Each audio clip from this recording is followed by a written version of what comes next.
Majongwe blasts Mnangagwa firebrand. Trade unionist Raymond Majongwe has told President Emmerson Mnangagwa to stop posturing on television and begin to address the plight of Zimbabwean teachers in earnest. The country's educators have refused to return to classes after the long COVID-19-induced break, citing poor wages by government. Zimbabwean teachers are demanding the restoration of their US dollar wages, which stood at a minimum $500 before the country's unpopular migration to the compulsory use of the local currency.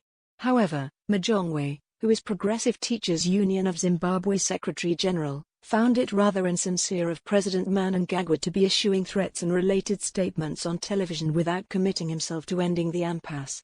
"My constituency has communicated very clearly that President Mnangagwa must address our demands and not to address us on television," Majongwe said.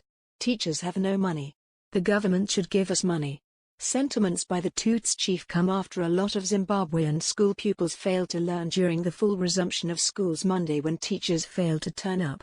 Majongwe declared teachers' demands have not changed and nothing short of a genuine attempt to address the situation will motivate them to return to work. Meanwhile, Amalgamated Rural Teachers Union of Zimbabwe leader Robert Masera urged parents and guardians to take precautionary measures when deploying their children to schools, as there was a real risk of contracting COVID-19 in the absence of teachers and protective material. "The most dangerous thing learners face is contracting COVID-19. There is no one at school to monitor them and enforce adherence to COVID-19 health guidelines," Masera said. The trade unionist said teachers have been left with no choice but to mobilize parents and learners themselves to demand a long-lasting solution to the government-teachers impasse. "We have launched Save Our Education campaign to mobilize every teacher, parent and children each to raise a placard. Maybe the government can hear our concerns," Masera said.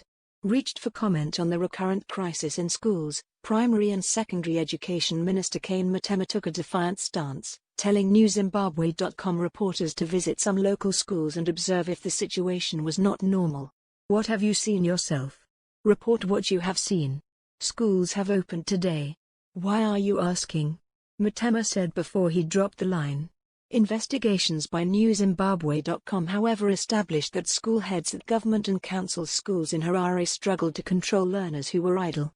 Children in some schools were being sent back home. Some teachers who have chosen to offer their services are demanding cash as high as $20 from each learner to conduct lessons.